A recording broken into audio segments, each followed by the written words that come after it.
Hello everybody. Well, we have another exciting interview today in my series Ruminations about Ableism.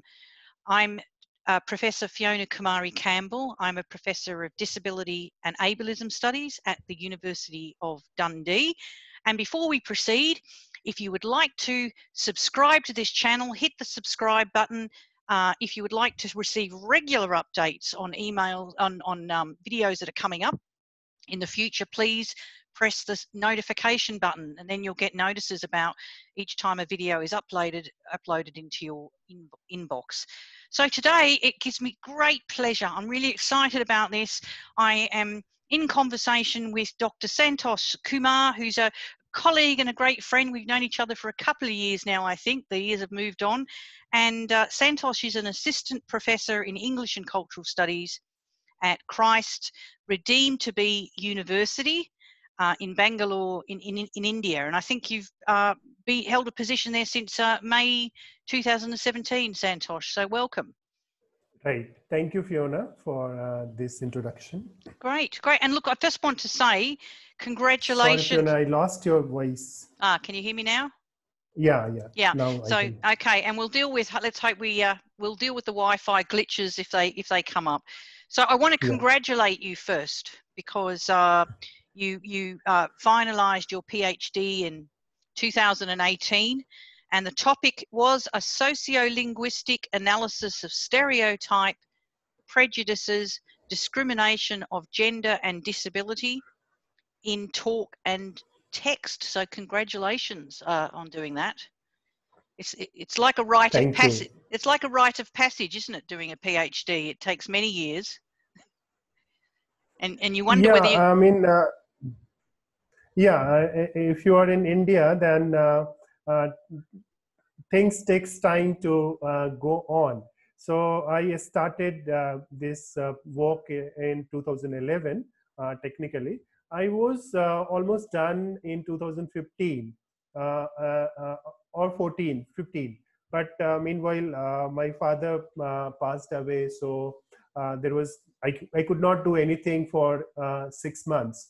So then the submission and all happened, and meanwhile I also worked as an assistant professor at National Institute of Technology, and all this time, all these things takes this one. But if you look at technically, I submitted my dissertation thesis in 2016 December, and then I joined. Sorry, not in 16, 15. 16. And then I worked for 1 year, and then I moved to Bangalore. So the evaluation of the thesis took some 1 year. Wow, that's a long time. Right. So that's why, and then I finally defended my thesis in 17 December, but the result got published in January 18.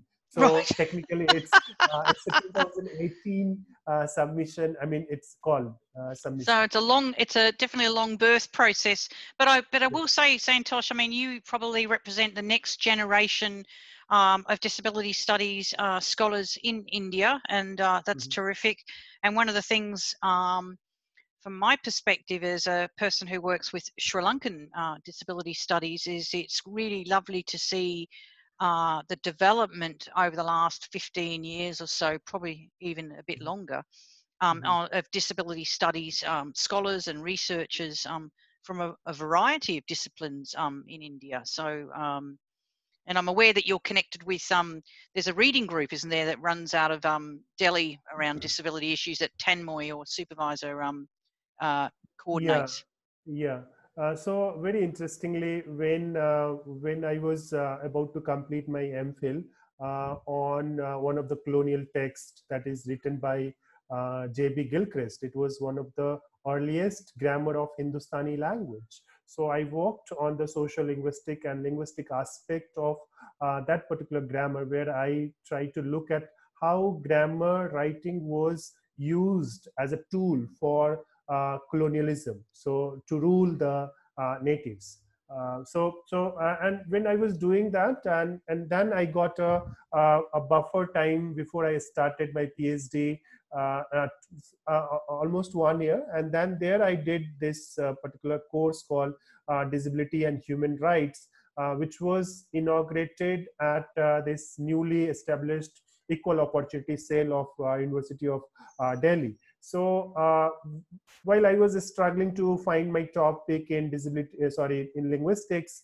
then while doing this course, I did a particular term paper, which was on the interpretation of dreams. One of the coffee table books that you will find in most of the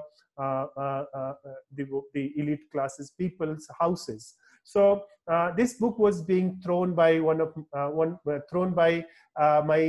MPhil supervisor, Professor Agnihotri, and he asked me to collect the books, whatever books you want to take from, because he was about to retire and he was vacating his office in Department of Linguistics. So I took this book out of interest, and one day I was reading this book, and then I found that there is an interesting pattern of all the dreams on disability or being disabled has this negative connotations, right? And the course supervisor, the course instructor happened to be Professor Tanmay, who was offering this course, Disability and Human Rights. And we were required to write this term paper for this course. So I did this term paper, and from there, so that particular book became the genesis of my work on disability studies, particularly looking at the proverbs, Indian proverbs that maybe I will talk again. Okay, I mean, that's good. You've actually answered my next question, which was, how did you get involved in disability issues as a linguist? So that's, I mean, that's good. I mean, what you've actually pointed out, and you know, for for our listeners, is that often academic careers, you know, take unexpected turns. You know, we find ourselves focusing in on these areas, and we know now that a lot of your work, I mean, not exclusively, but it focuses on gender and disability issues. So that then raises, because one of the things that we talked about before doing this interview was to talk about decolonisation. So this is an area that I've kind of been explicitly working on for probably about 4 years now. And I'm interested in two things. One is, I guess, what the canonical texts are. I'm not as familiar with the Indian literature side of it. I am familiar with, increasingly familiar with Indian philosophy, for example, and the various schools there. And I've also been doing some reading around the caste idea of caste, and that's quite extraordinary, because actually, if you look at caste is often seen as kind of an ethno form of stratification, but actually caste is interesting because it very clearly links to issues around ableism, which we might talk about later.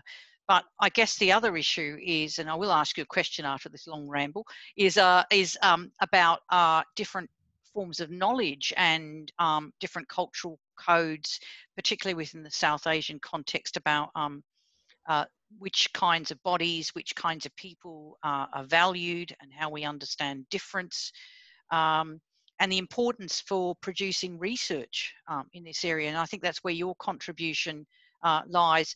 With that term paper, did you end up getting it to publication?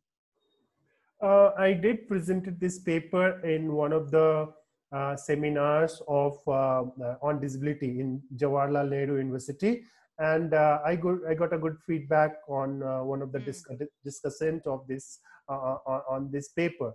But this paper I have not worked out thoroughly. So it's still lying under my unconsciousness, and I have the draft of that paper, and because I found that my reading of Freud is not complete. So before looking at critically at Freud, I wanted to well versed myself in Freudian scholarship, and then look at these dreams interpretation, because these dream interpretations is really problematic. And I will give you some of the examples of this. So suppose if you are dreaming that your left hand is getting disabled or severed, then the interpretation is that you are going to get into trouble, right? Or the very interesting examples I have on that. So now I'm able to, after having all these what you say, I was not able to concentrate much on the academics for last 2-3 years because of coming to Bangalore and Yeah, then new getting job, new job. Yeah. yeah, settled and all. Yeah, I mean, I'm looking to Yeah. complete this paper and publish it. Yeah, I mean, just to focus on that paper a little bit, because there's a couple of things. I mean, I haven't read the paper, but it just as a observer, you know, looking in, it seems there's a couple of things here, because you mentioned that the book that you got that you mentioned, and it's nice getting free books for the start. So you just picked up the ideal book. I mean, you mentioned that this book is in a lot of elite family households, or you know, and so obviously the book is symbolic, not just the content, but it's symbolic in terms of people reading it and the kind of discourses and messages that are transmitted. I mean, it would be, aside from that, would be, if you're looking at it, is to look at the that book in terms of it being a kind of currency, because why is it that book is in these kind of elite households? So a little bit of a sociological framing would be useful there, but also it would be good, I think, to look at how dreams, well, I don't know the research on dreams and disability, just even in the West, to kind of look at that literature, because actually it's through those kinds of books that symbolic and culturally transmitted messages around disability or deviance or aberrancy are communicated. So that would be, you know, an extremely important contribution to make to new knowledge around this, particularly, I think, from an Indian perspective, because there's, as I said, I'm not familiar with the literature on like Freud or Jung around dreams and disability, and there's probably been a fair amount of that work generated in the West, but to see its usage within the Indian context of social hierarchy. I think, so I guess, I think yeah, last point, you got frozen for last point. I could not understand you. Yeah, no, I was just saying that I think what would be interesting is how a book like that and the kind of messages that are communicated, what relevance it has, and how it's been picked up by the elites in terms of reinforcing ideas of social hierarchies.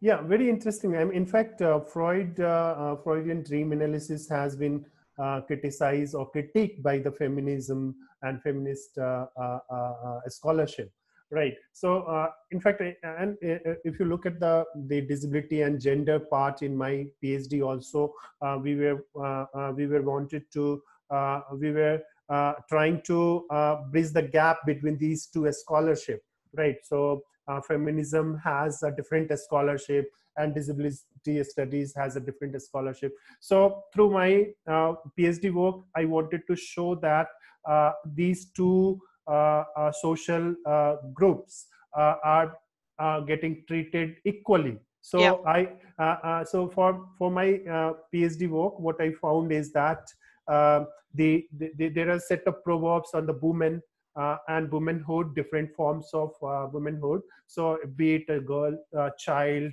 the young, then old, and then the old age. So all the stages of women have a proverbs that is being done. And then similar patterns you will also find for the disabled person or disability. So I wanted to connect with that.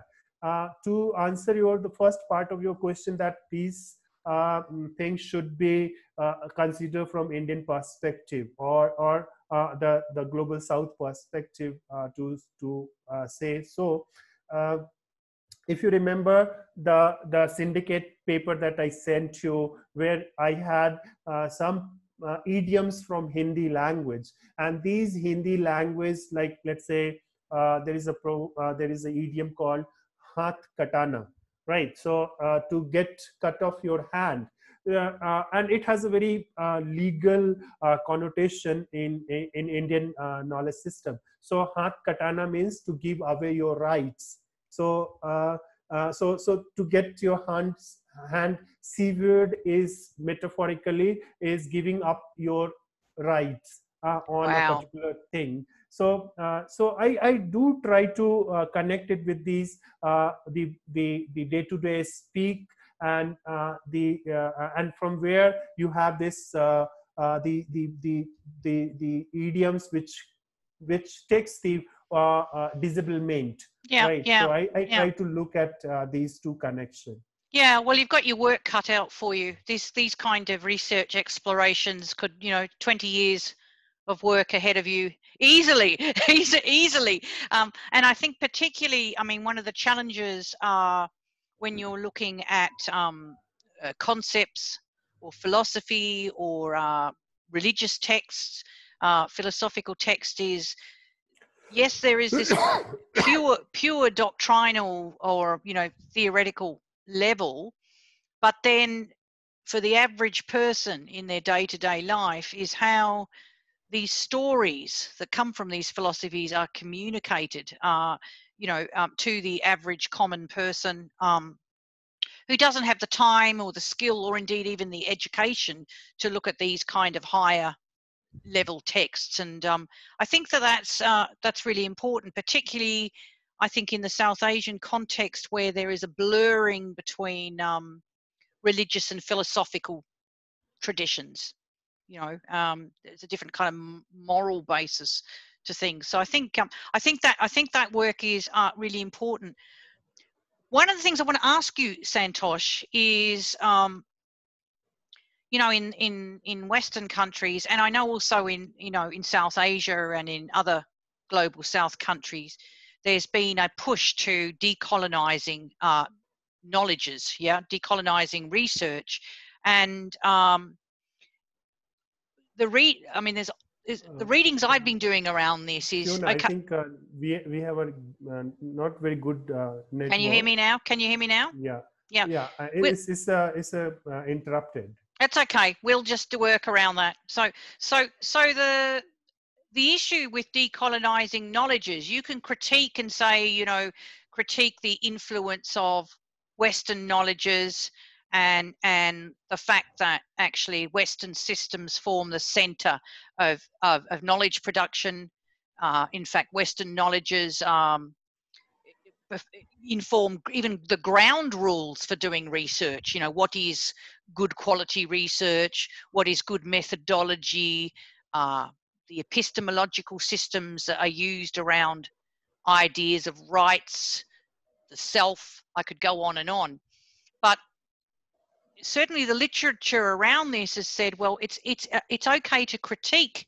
It's easy to critique colonial knowledges, but what alternative are you going to come up with, right? So, and this is an important issue.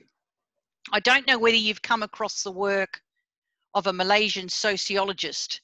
His name's Syed Farid Alatas, and I'll put the link in the video later. But he came up with the idea of the concept of the captive mind. The captive mind. I don't know if you've heard of that concept, but basically that concept is about South Asian universities, India and Sri Lanka. Even though they criticize colonialism, people are trained in Western methodologies and Western epistemologies, and in fact not just trained but actually see them as superior. And so actually you've got a problem here. The challenge then, if we're talking about decolonizing, is to actually go back to the sources, in your case in the Indian linguistic tradition, in terms of the literary canon, in terms of Indian philosophy, to capture those and create new knowledges. And I'm just wondering about, for example, in your own training, and I mean, you don't need to mention names of anybody, but what have been the challenges in criticizing the colonization of knowledge and coming up with your own ways of doing things? Okay. I completely agree with you. I mean that uh, the South Asian scholars always fall in the trap of the Western knowledge system, right? And I got to realize it when I was having your comments and other comments on my paper for in the Peripheries Syndicate.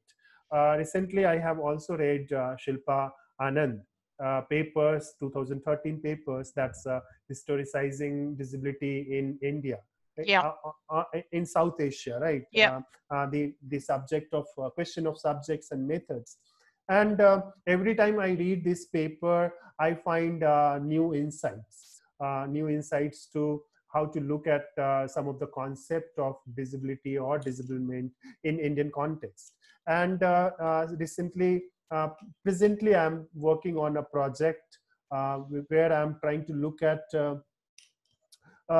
some of the, again, idiomatic expressions that has been found on the mental asylums. And very interestingly, in Indian languages, those idioms were not there before the establishment of these mental asylums. Right. Across India. So this is work in this progress. So and what I found is that these idiomatic linguistic expressions are found for all the mental asylums in India. So to give you one example, in India or in Hindi, you have this idiomatic expression which says that Ranchi jana hai kya? So Ranchi jana hai kya is this: do you want to go to Ranchi? Now this Ranchi houses one of the earliest mental asylums that got established by Britishers. Right. So it is established in 1905. But not only Ranchi is very popular. So here what you see is that there is a metonymic relationship between the place which where this mental asylum is established and the connotations this place has got in the common masses, right? And very interestingly, when I'm doing this work, I got this expression from the one of the earliest dictionary of Hindustani proverbs written by S.W. Fallon in 1886. Right. Very interestingly, he was doing this field work to gather these idiomatic and proverbs from 1860 to he passed away in 1880, but his book got published in 1886. So his field work was done during this time, 1860 to 1880. Right. Very interestingly, after the first War of Independence in 1857, the first War of Indian Independence, the 1857 revolt, the mutiny. After that, the Britishers came up with, the East India Company came up with this, the Lunatic Act of India. Yes. Yes. Lunatic Act of India in around 1858, right? And very interestingly, in 1862, we got mental asylums which houses the Britishers who went, who had later on become mental, faced mental issues, the British soldiers, and so usually they had one. And so in Agra you had, in Lahore you had, in different places you had. And Fallon mentioned there is this in Bareilly also.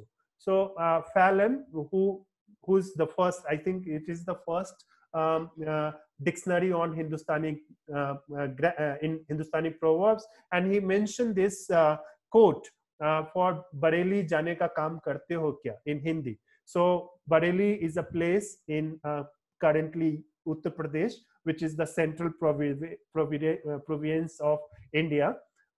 So Bareilly is a small city over there, and there you have this mental asylums. So, and the meaning of the phrase is Bareilly jaane ka kaam karte ho sir.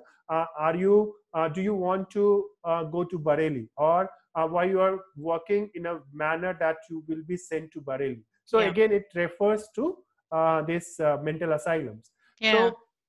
So when I'm doing this now, I have a different thoughts about this, and this is where I replied the post to your post that the disabilism or ableism can also be a source for colonialism, right, or imperialism.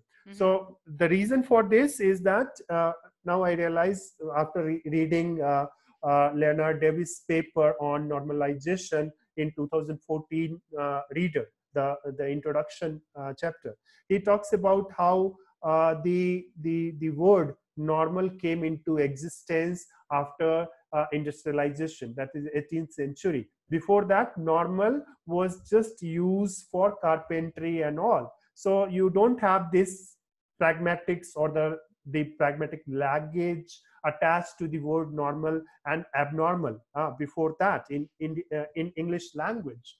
So and in that scenario, you will also see that Leonard Davis also gave us the idea that it is during that time the whole statistics of the average population by Darwin's cousin. I am forgetting Galton, Francis Galton. Francis Galton, and his team was working around. So and in fact, I wanted to discuss this question that why Britishers did not consider to send their officers who let's say so-called become mad back to England, because in that time the England had a very well-established mental health care system, right? Excuse me. So why they chose to treat their officers in I think, India or the colonial places? I think you've raised a whole stack of really important issues.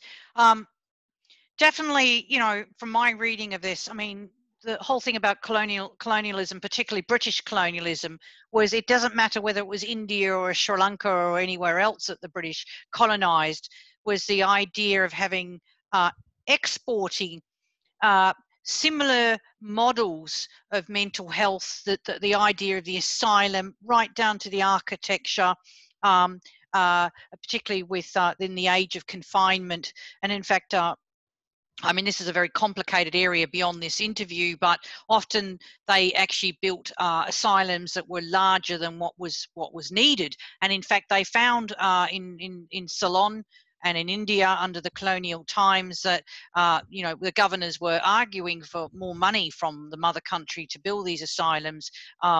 They were big, they were bold, they looked exactly what the big asylums were in England. But they were often empty. So one of the issues was initially in colonization was what to do with troublemaking colonialists. Forget the natives. It's about what do we do, because alcoholism was rife, syphilis was rife, and just being away from your country, and you know, white people in the tropics cause all sorts of people to become delirious.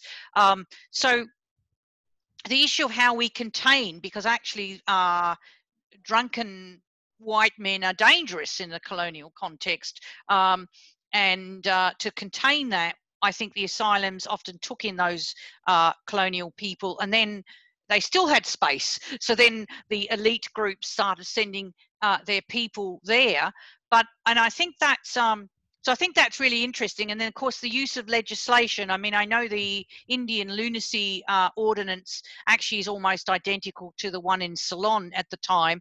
I think the difference is that we in Ceylon, which is now Sri Lanka, we actually haven't updated that ordinance. No, pardon me, it was slightly updated in 1956, so post-independence, but it still is a very draconian piece of legislation. And in fact, with mental asylums in Sri Lanka, there are lots of people who've been living there for all their life because they can't return home, because one of the conditions of being in an asylum, if you want to leave, you have to have extended family to, you might be mentally well, but you can't leave because you have to have relatives you can go back home to, right? And those relatives may be dead, likely to be dead.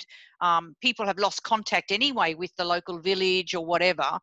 But I think that would be a good study. But I think what's also I was going to say is it's interesting because what also was imported, it wasn't just the buildings, it wasn't just the laws, it was a different understanding of mental illness.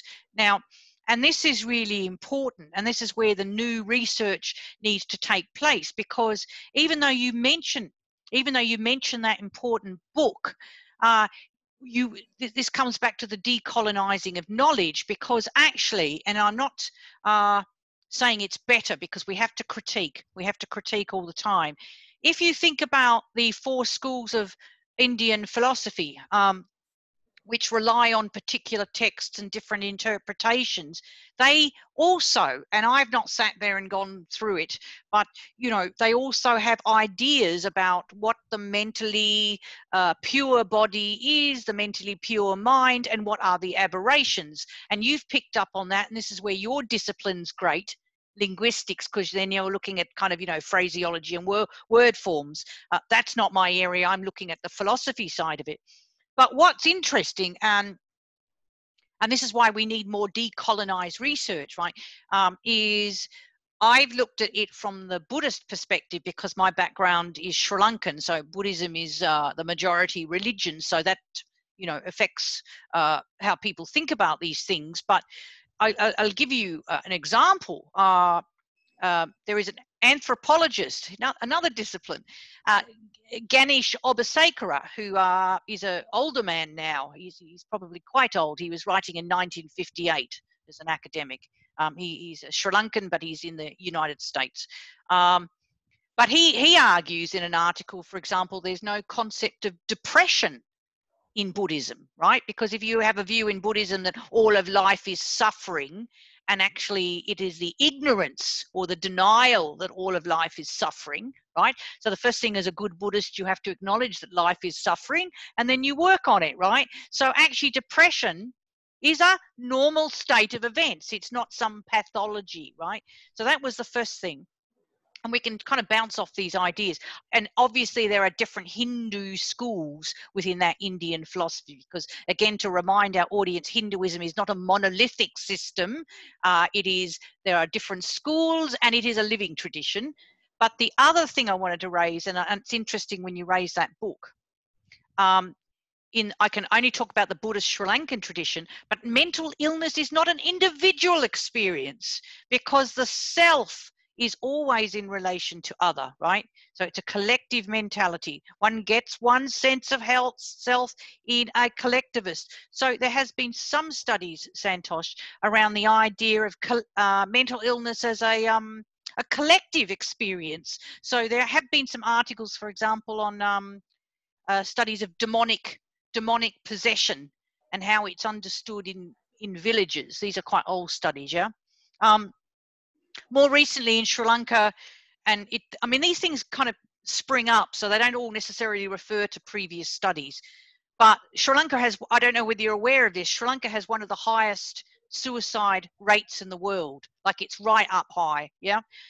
But one of the things that makes suicide different from in the West is that suicide is very much a communal act. It's a copycat, and it often is spontaneous. So in other words, a boyfriend and a girlfriend, often they're very young people, yeah? They have a fight with each other, a silly argument, nothing big, but then they go off and take poison, you know? But then somebody else in the village will think, I'll do that as well. So often we have actually mass individual actions, you know, around this. But also suicide is a form of payback, because it's not about you being in distress. Maybe you're actually pissed off with your mother and father or somebody in your extended family, you know, because they're always interfering, which is such a South Asian thing. All our uncles and aunties have something to say. And actually, the research around this is suicide is a form of shaming, of retaliation. You know, what better way to get back at one of the uncles and aunties is by attempting suicide, and that brings shame on the whole family, yeah? So I think, I mean, what you've raised here is the necessity to, like, if we take that argument, and I use that argument from Buddhism, and I don't know enough about the different schools of Hinduism in this, if we then say, to have a different basis for understanding what the distress or what the nature of suffering is, that changes our concepts of mental illness. Yeah, I mean, I see what you are saying. In fact, I also found is that though the mental illness or the mental condition, it is the event, right? And it must have been before the colonial East India Company set their feet in India. And the evidence for that, we have different places of faith healings. So Yes. we have dargah, we have mandirs, temples, we have churches where you practice these demonic possessions and all. Very interestingly, what I found is that there is not a single idiomatic expressions like those of on mental asylums. So there is absolutely no idiomatic expressions for any temple, any dargah, any places of healing. So what I found is that yeah, obviously there is a different baggage came with the colonialism or colonial treatment of mental illness. So the mental illness that was there before also, but it did not have that kind of baggage. It did not have that kind of a stigma attached to it. It may be because of the various reasons, and one of the reason is that in Indian tradition also, I'm not very sure about which tradition particularly, but there is a research by Dr. Shubha Ranganathan. She teaches in IIT Hyderabad, and she has worked very extensively on Mahanuvav temples in Maharashtra, which is considered to be this places of faith healing. Yes.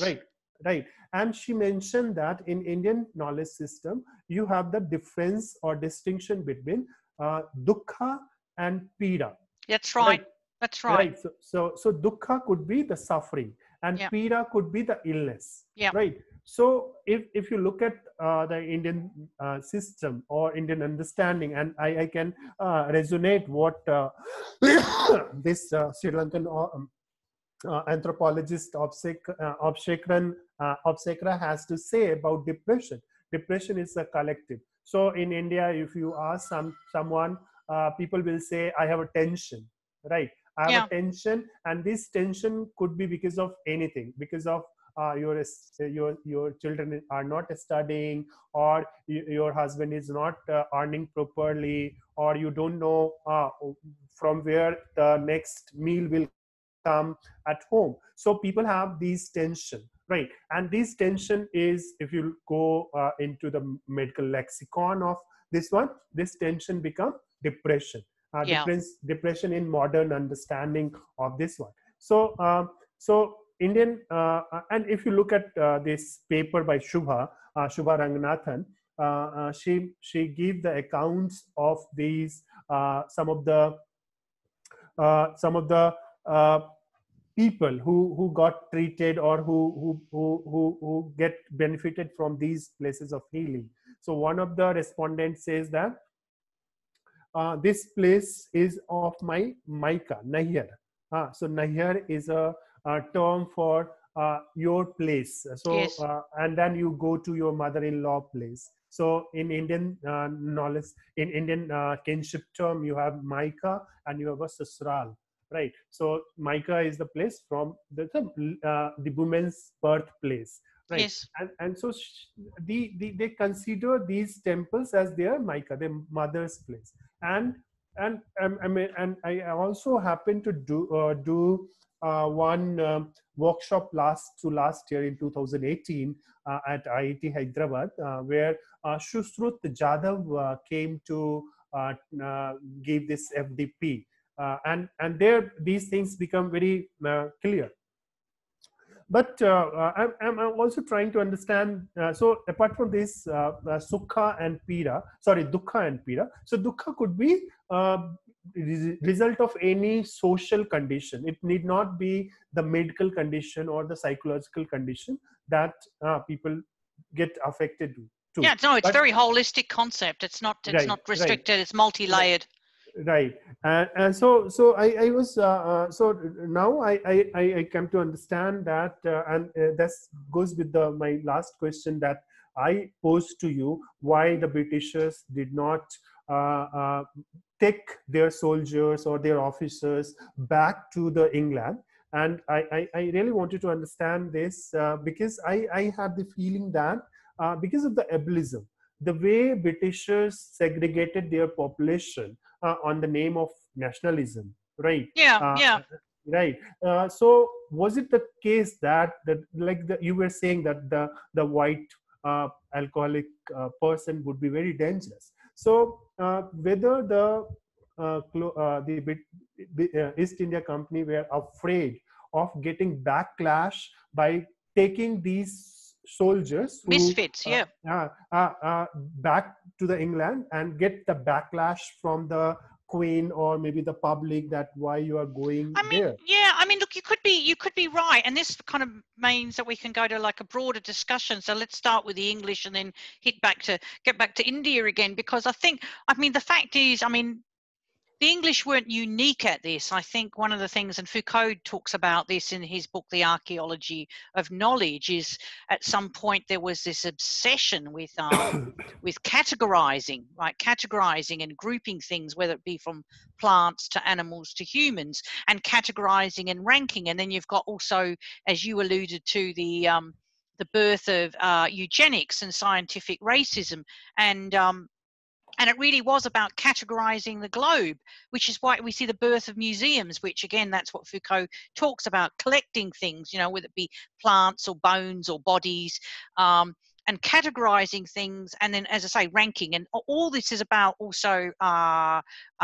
creating the mythology of racial purity and superiority. And I think you're right, because a lot of let's remember there's layers of subordination, of hierarchy in this, because the soldiers often went out through the East India Company, and in fact before that, even with the Dutch East India Company, they went out not because they were necessarily nationalists, but it was a good, secure job, and they were often from, particularly the lower ranked folk, you know, they were often from poor backgrounds themselves, you know, and it was a meal ticket. That's the word we often use, the meal ticket. It gave the career.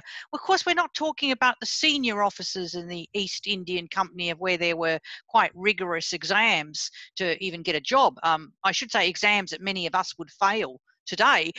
They were very intensive to get into the English civil service. So I think you're right. It's about, well, what do we do about these undesirable elements? They were disposable. I mean, I think that's the other thing about when we're looking at the discourse of colonization. We often have a monolithic, these all-powerful people, but actually there were hierarchies within the whites and the British and the other colonizers. Lots of people who came out as colonizers didn't want to be there. It was a foreign environment for them. They didn't necessarily even agree with the policies of, you know, the person in charge of them. In fact, you see with the whole history of colonial diaries, you know, Leonard Woolf is a classic in the Sri Lankan context. Leonard Woolf, who's the husband of Virginia Woolf, these people often had deep anxieties about the policies of the mother country and what they were intended to do. So I do think it does link back to ableism, which ableism is about ranking. It's about hierarchy. It's about differentiating. I mean, you can only look at the experience in India under colonization and Ceylon. They took the existing cultural realities and grafted them on in terms of race categories. And they manipulated and codified the caste system, for example. So we know that this obsession with categories, obsession with purity. But Santosh, I want to move to a controversial issue now. It's probably an exploratory area for both of us, right? And as I said at the start of the interview, I've just come across an amazing new book because it's philosophical and it's well argued and it's critical around the caste system. And I've been reading about caste over the years. But one of the things, and also I'm very interested, and this is more the personal and intellectual coming together. As I said, I'm from Sri Lanka. I'm mixed race. Sri Lanka is a small island, and you know, one of the things we have to often say is that we are culturally distinct from India because they, you know, the world groups us all together. It's all the same. I mean, India is such a plethora of difference, you know, but one of the things that struck me, Sri Lanka has a caste system, but it's a very different system, right? And even though if you ask a Sri Lankan, many Sri Lankans will deny. They say, oh, we don't have caste. We've never had it. We're not like the Indians, you know, a bit of a troublemaking thing. Or we're not like those people. But one of the things in reading this book and the other things that I've read over time is I probably will say for the first time publicly today, a bit dangerous, but I actually think the caste system is the ultimate form. It's the precursor of a global ableist system, because one thing becomes clear from reading this book. It's not just about ranking and this idea of that you are born into a lineage and doesn't matter how much you improve your education or your public achievements, your caste is a permanent thing. You know, it's kind of, it has this enduring capacity. So and we know about, or most people know about, the public issues around caste and things, but not in any depth. I mean, there's lots of myths and incorrect information about caste as well. But one thing that's become clear to me, Santosh, and I think it would be great, I mean, we can start the conversation today. I think we need to write about caste and ableism, because what becomes clear from what I've read recently with this book, it's the most extraordinary form of social stratification. It really is a system that talks about perfect and imperfect human beings. And what becomes really clear about, there's a connection between colour and race in the system, but also the physical appearances. One of the things that this book talks about is how we read and map the body. Are you still there, or you've dropped out? I need to just check. You've just dropped out. So we will continue once he clicks in there. Hopefully he will reconnect in a minute. This is the kind of challenges of doing a global interview online. Hopefully he has got in and coming in. Let me just pause it. Actually, I'm going to pause it for a moment. That's okay. I paused it.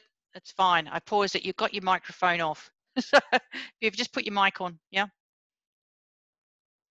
It's off. Your microphone's off. Microphone.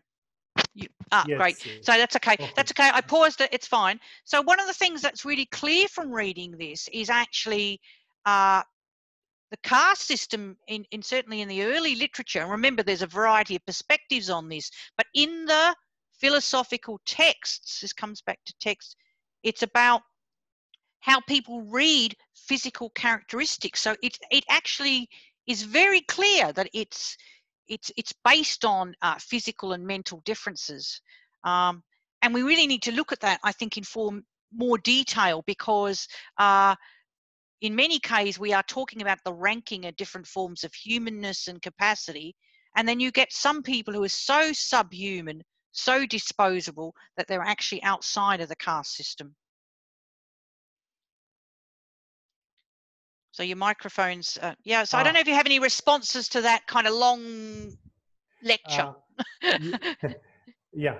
But I think I can comment on this one. I mean, yeah, I mean, yeah, caste is very this one. But if you say caste is one of the tool for, let's say, ableism, then how will we account for, let's say, disabled person within upper caste?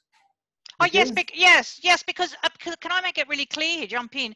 Actually, ableism is not just about disability. That's the difference maybe from critical disability studies.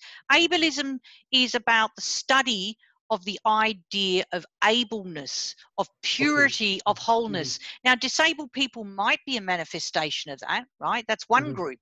There are other groups, and some of the other groups might be the lower caste groups, or the ones that are beyond caste, like the Dalits. Yeah.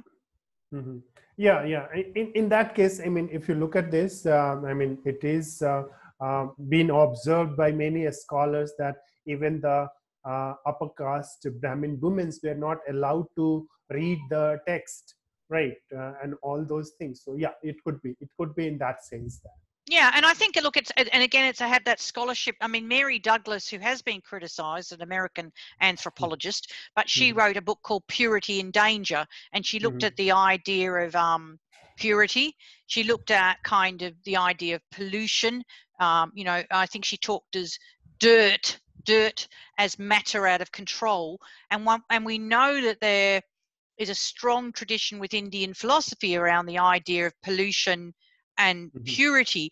And actually, even if we went back to your question about what do we do about disabled Brahmin class, that would be a really interesting issue, how that is negotiated, because you've got this group who are, by their birthright, are at the top of the caste system, right? So the ultimate purity. But then, as you say, you've got but hang on a minute, they're not perfect. But then you probably could argue that actually the caste system, one of the things it does is it camouflages. I mean, the fact is Brahmins aren't perfect or whole necessarily. Yes. Yeah, that could be another way of looking at it. Yes. Exactly. So I think it would be, I mean, I think, so instead of necessarily using it as an opportunity to do some Indian bashing, because, you know, people are there to kind of criticize the caste system, is to actually explore the idea of caste and what it can tell us about abledness. And that's the stuff that I think would be very rich, because to see how it is argued, because again, caste is a system of classifying and ordering, and I think it would be interesting to look at that, particularly the idea that there are some groups of human beings who actually aren't seen as human, who are seen as disposable, and how that is argued as a system of ableist thought, and I think particularly how gender, as you have already said, where does the idea of sex and women fit into that system? Do you find that there is, like, just to kind of wrap it up a little bit here, because we've been talking for a while in terms of, and we will continue these conversations around decolonisation. Do you think that among the groups of scholars and students that you hang out with, that there is much discussion about how do we produce an alternative knowledge, an alternative analysis that might even be useful for the West? Because this is not just I think India's tradition, its histories, actually have a lot to offer people in the West to rethink their ideas. Yeah, I mean, in fact, when I joined this campus, Bangalore, after this one, so I got the opportunity to teach this course called English in and India, right, which was basically surrounded around my MPhil dissertation around the colonial text.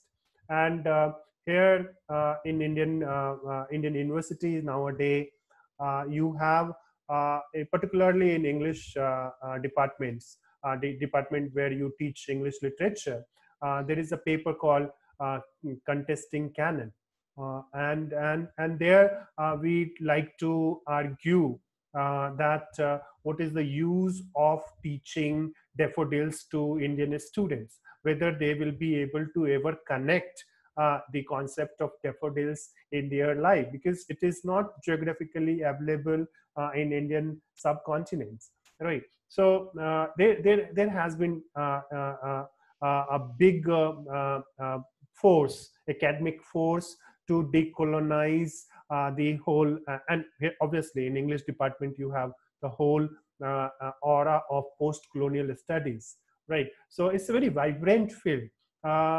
If you want me to talk about the disability in terms of disability, I don't think you want me to elaborate on that. Oh, no, I think you've raised a really important issue. I would like you to elaborate on it briefly and then we'll wrap it up, because one of the concerns that I have, and this is actually as a reviewer, and I talked to you about the importance of reviewing, is what sometimes happens with scholars in the global south is they will take in concepts that have been generated by critical disability studies in particular and elsewhere, and they've brought in these Western ideas, or it might even be research findings, right?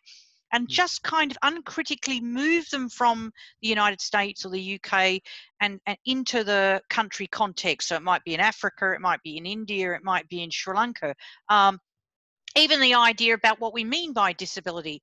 And I think the challenge is, yes, bring in those new ideas. It's important to have new, particularly ideas that are critical, but at the same time, not to lose one's soul, in the sense that actually these are ideas coming from the West. They don't necessarily make sense. And in fact, instead of clarifying what's happening in India, they can actually distort the experience, right? Because there's different concepts of family, there's different concepts of what we see as an aberration. So I would like to ask you about what you think the future challenges are doing disability studies in that Indian context. No, I don't think I reached that level to respond on this question, but let me try. The future is looking very bright. So when I came to Bangalore, my experience has been that, and I get to know that here the English department is very much engaged with disability studies. So even if you go to small districts near Kanyakumari and all, there I went last year to read a paper. So very small district, and there you had a conference on National Conference on Disability Studies. Wow. Which was not very seen when I was in Delhi University. So in Delhi University, it is last 2 years back that all the big shots of disability studies, Michelle Snyder and all these people came to English department in 2017-18, I guess, right?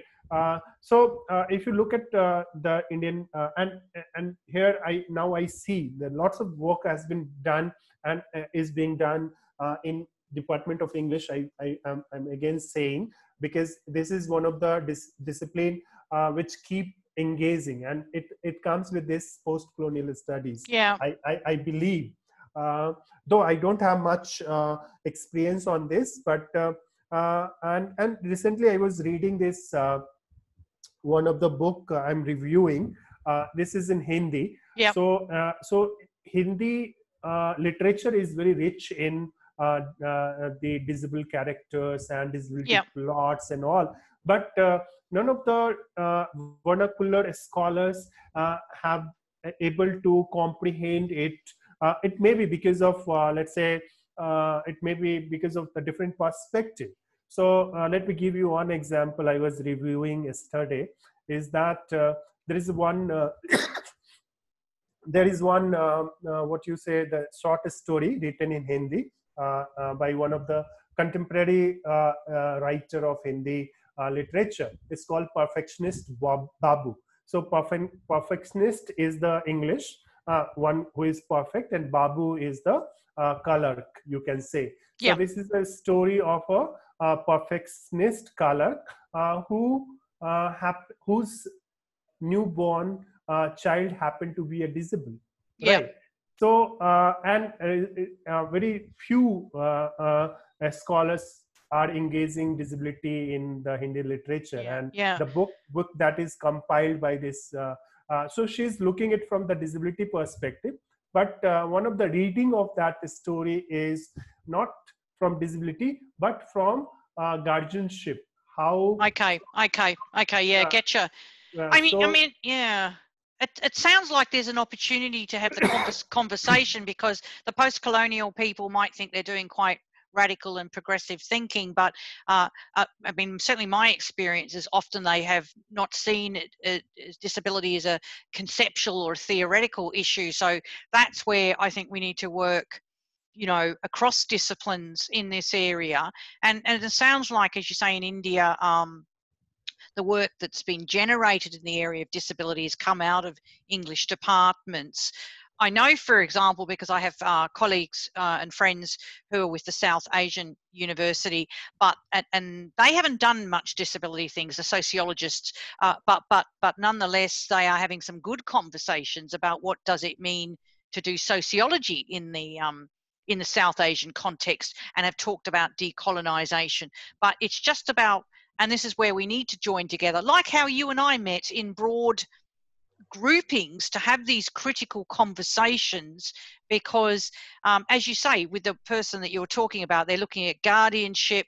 We don't know, they might be taking a deficit model. We don't know, but it's about understanding that it's possible to theorize disability, either using critical disability studies or indeed studies in ableism. So I think that's where your contribution, because you are across a range of areas, and I think you're right. I think disability studies in India is really flourishing. And actually, I think we'll see some exciting new stuff, and hopefully then it will challenge even some of the pre-existing kind of issues in the UK and the US.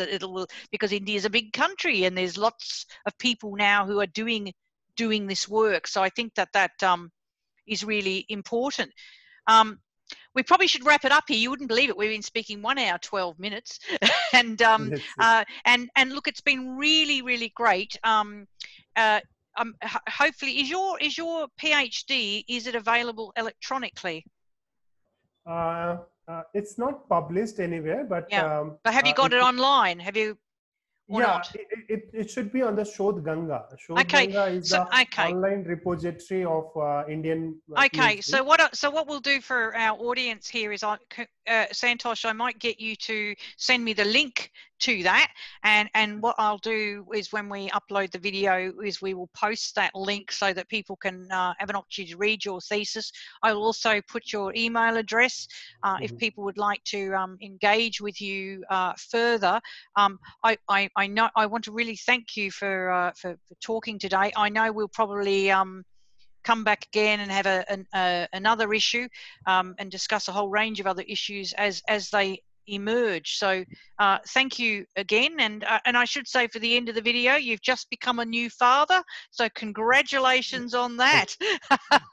Thank you for giving me opportunity to talk to you.